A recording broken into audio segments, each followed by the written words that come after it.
আসলে এরকম একটি রেজাল্ট জাতির কাছে প্রত্যাশিত ছিল। কারণ গত যে 3টি নির্বাচন যদি সুষ্ঠু নিরপেক্ষ হতো, তাহলে সেক্ষেত্রে বিএনপি বিজয়ী হতো, বেগম জিয়া রাষ্ট্রপ্রধান হতেন অথবা তারেক রহমান বাংলাদেশের রাষ্ট্রপ্রধান হতেন।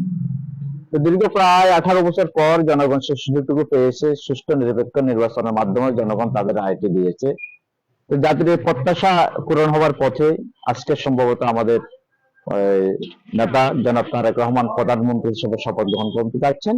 এটা এই সারা বাংলাদেশের সাধারণ মানুষ, গণতন্ত্রকামী মানুষগুলোর মতো আমরা আনন্দিত।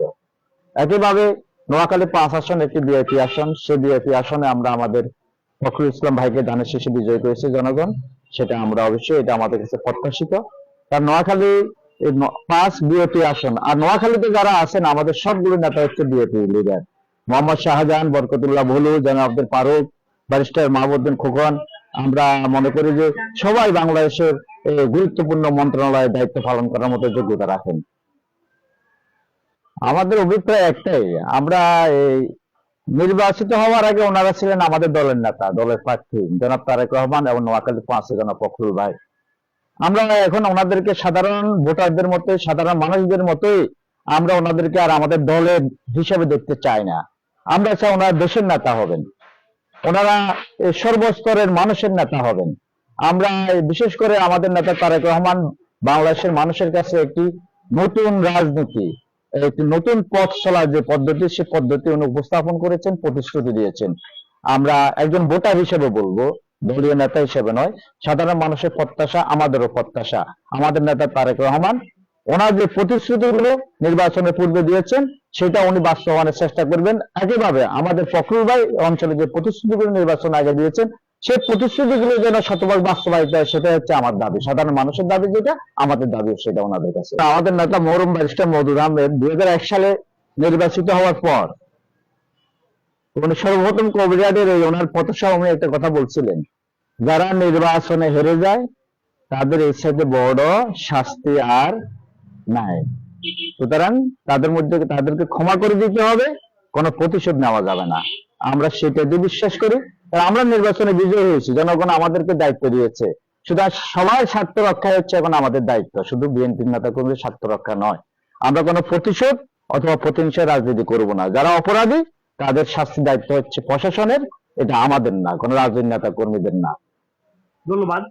আমাদের উন্নয়নটা অবশ্যই একটু ব্যতিক্রম হবে, কারণ আমরা মনে করি যে একটা রাষ্ট্র যদি সমস্ত সেক্টরের মধ্যে একটা সমন্বয় থাকে সেক্ষেত্রে উন্নয়ন বাধাগ্রস্ত হয় না। উন্নয়নের মূল বাধা হচ্ছে লুটপাট দুর্নীতি।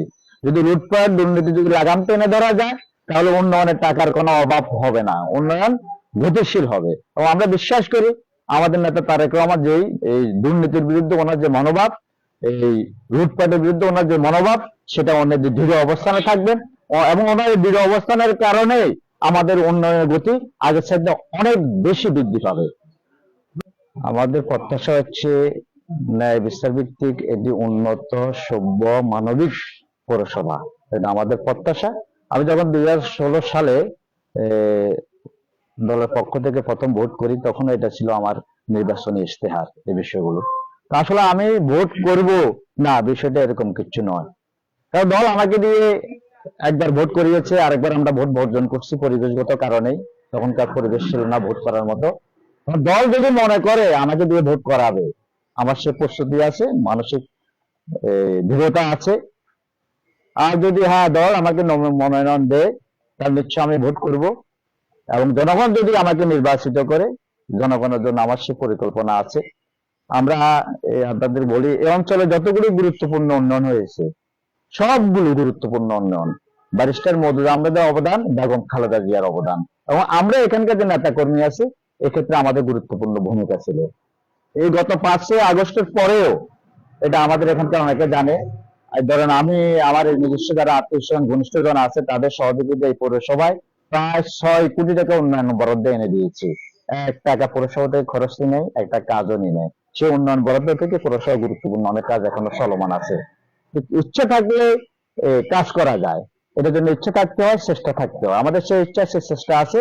এই পৌরসভাটা একটি নিরাপদ আবাসস্থল যেন হয়, এবং আধুনিক পৌরসভা, উন্নত, মানবিক এবং সভ্য পৌরসভা যেন হয়, সমাজ ব্যবস্থা যেন হয়, এই প্রত্যাশা আমাদের আছে, যাতে করে কারো অধিকার যেন কেউ হরণ করতে না পারে, সে যে ধর্মের হোক, সে যে দলের হোক। নাগরিক হিসেবে যার যেটুকু অধিকার সেটা প্রতিষ্ঠিত করা হচ্ছে আমাদের মূল দায়িত্ব। একটা পৌরসভা যদি উন্নত হয়, পৌরসভার যদি মানবিক ব্যবস্থা হয়, মানবিক পৌরসভা বলতে হলে তো আপনাকে যারা অমানবতার জীবন যাপন করে তাদের প্রতি আগে আপনাকে দৃষ্টি দিতে হবে। তাদের যেটা বলে তাদের এই পরিবেশগত যে উন্নয়ন অথবা তাদের আর্থিক যে সাপোর্ট, সামাজিক যে সাপোর্ট, সেটাকে গুরুত্ব দিয়ে আমরা কাজ করার চেষ্টা করব।